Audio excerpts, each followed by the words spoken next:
Real Estate Rewired. Welcome to Real Estate Rewired with Gus Waite, where we talk about AI with a heart. And today we're right after the holidays. And Christopher, thank you so much for joining us. Why don't you tell us a little bit about you, what you're doing, how long you've been in real estate, why you got into it, and what the hell's going on? Absolutely, Gus. Thank you for having me. I'm Chris Calabrese. I'm the founder of the CS organization based in Brooklyn. Been in real estate for 12 years. My family for about 50 plus. Um, we we basically are on a few different aspects of the business. We're on the management side, we're on the brokerage side, and the development side. My firm handles investment sales in New York and Florida, capital advisory nationwide, and development in New York. So that sounds like you got a lot on your plate, Christopher. So let's take it all the way back. What is your first memory of real estate and your family, your dad, your uncles? Bring me back a little bit. Like, when did this start? As far as when did they start or when? No, like, what's your first memory as a kid? Like, did they bring you to a work site, or you know what I mean? Like, what was going on when you were a kid around real estate? How did it occur to you back then? Yeah, no, I was just kind of a passenger prince, I guess you can call it, as opposed to princess. Um, and just kind of, shadowing my dad around and just, in the office, yeah, and all over the place, lunches and meetings and stuff like that. So that's kind of how I got introduced to it. And then essentially that just became, when I turned 18, I got the license and started doing the basics, the rentals, and basically trying to start like a sales career, through college. And that's where I got the bug. And I just off to the race. Now, that's interesting because I have my own memory, like a very clear memory of quote unquote getting the bug, because you do have to have the bug to be in this crazy business because there's lots of obstacles. So, what was the moment where you felt like, man, I love this. I really want to do this? We were negotiating a development site in Brooklyn with a couple clients of ours, and I just love the process, and I love the numbers associated with valuation, buildable footage, and it just got me excited about it and the development business as a whole. Got it. And so you mentioned there's a lot of different areas, Christopher, that your company and your family's been involved in over time. What's your main focus right now? Like, what does your sort of day to day look like, and what are you focused on in the real estate journey right now? Right now, we're focused on the brokerage and capital advisory side. So every day, we're helping developers and investors capitalize deals, from construction loans to bridge to takeouts, DSCR, etc. And we're also helping sellers exit and acquire property here in New York and in Florida. And what is the market like right now for buyers and sellers? What's happening? It's a very segmented market. I think that it's super submarket based, and it's got to do with the product. I could tell you that right now in Brooklyn on the residential side, it's a little bit difficult. I've never seen it so slow. It's still strong. It's just a little bit slower. So we have less, volume than I've particularly seen. In Florida, you have a huge wave of buyers continuing to buy 15, 20 million plus property on the luxury side. On the commercial side, I would say that investment is strong, and this year was a good year. The numbers are up, both in Florida and in New York. Hmm. And why do you think it's been a slower market in Brooklyn residential? What factors are in play that make that true?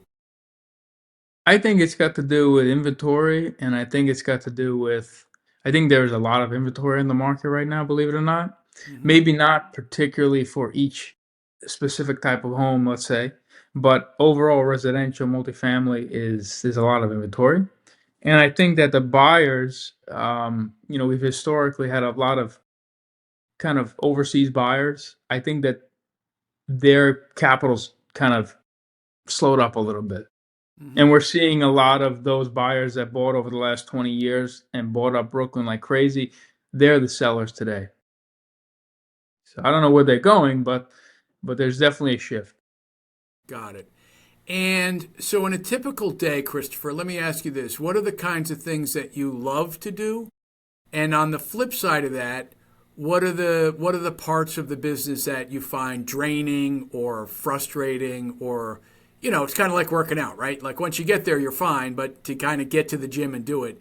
So paint a little picture for me. What do you love and what don't you love so much about a day-to-day workflow for you? Yeah, I mean, I love getting into the weeds and executing on our deals. The Hmm. deals that we're actively working to close, whether it be a sale or on the financing side of the business. It's always the most fun and pushing those deals forward. Um, as far as frustrations, I mean, it's a lot of details in these deals, especially with multifamily today.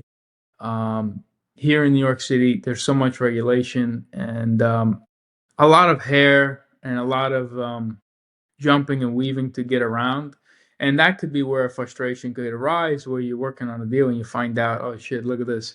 The owner hasn't filed in the last few years. Things are not adding up, and you get a lot of, I don't want to say waste of time, but essentially spun wheels on deals that maybe aren't so attractive as you thought because of the Because law and everything else. Right. So the due diligence part of really getting into the weeds. I mean, it's funny that you should say that. I saw an Instagram post this morning. I've never heard of this restaurant, but they literally, it was out in Jersey saying, hey, no egg sandwiches today because the equipment that they had been using for 5 or 6 years, when the fire marshal came in a while ago, they didn't have the correct permit or there was some issue with it, and all of a sudden there were parts of the restaurant that they couldn't actually use that they had been using for the last 5 or 6 years.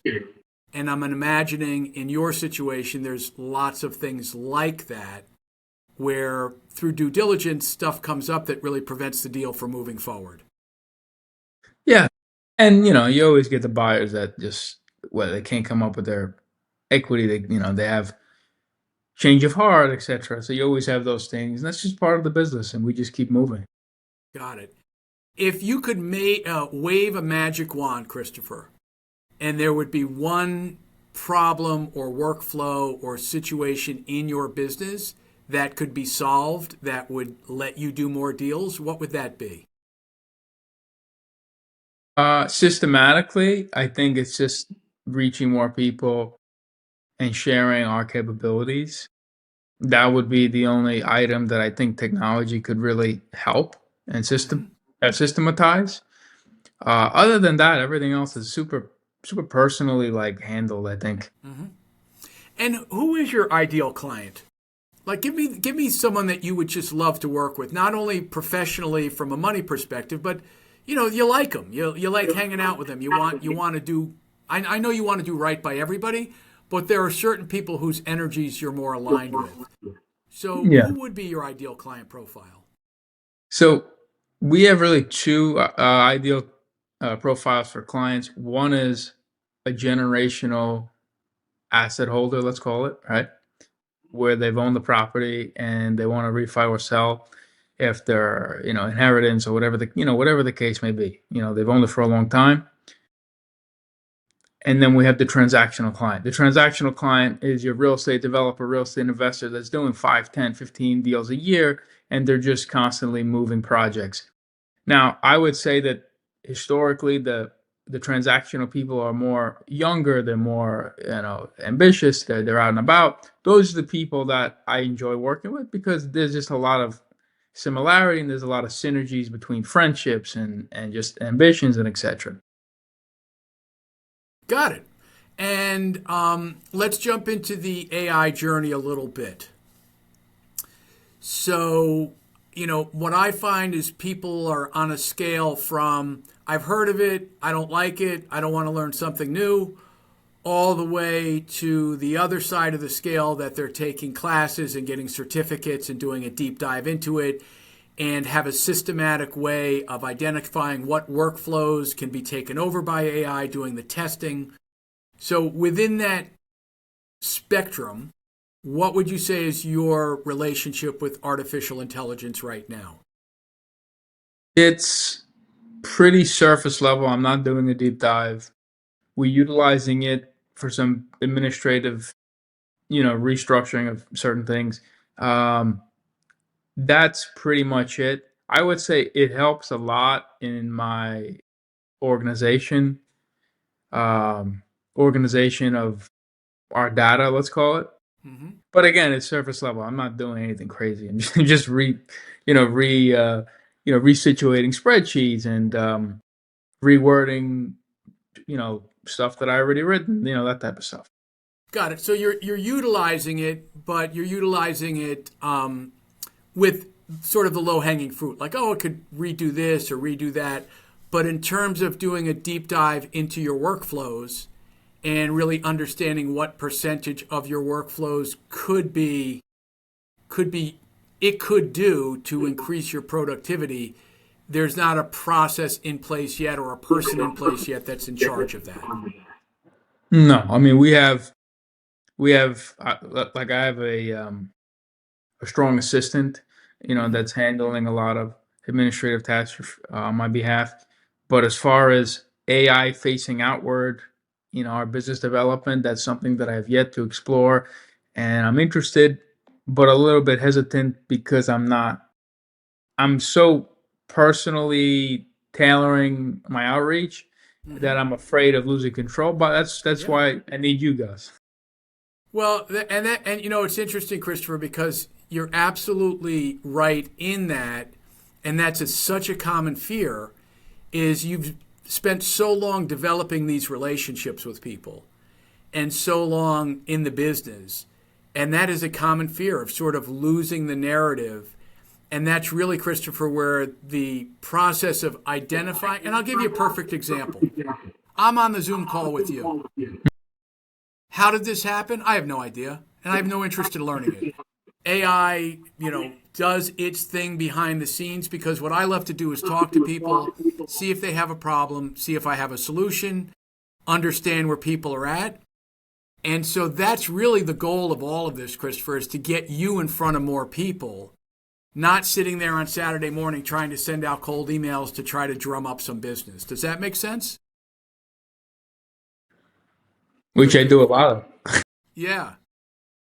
Well, and that's the other thing, and this will be for a separate phone call, but one of the things that I love to do, Christopher, when I'm working with people is like literally go through a typical day, a typical week. What do you actually do? What's the goal that you're looking for? Because the reality is it can do some of it, and maybe this year it's 20%, maybe 3 months from now it's 40%, but it is so important to have a process in place. Because I can tell you this, I've been talking to the top 1% of brokers in the country and really identifying where they are, what systems are in place, what they're doing. And a lot of this stuff can be done in smaller firms. It's just a question of getting the ball rolling. Great. Yep, fantastic. All right. So, Christopher, what I'd like to do is ask you, is there anything else about your business that the public should know? Give them your information, your phone number, how to reach you, and tell people how you can help them if they're looking to either invest, purchase, or sell in Brooklyn. And where in Florida are you focused?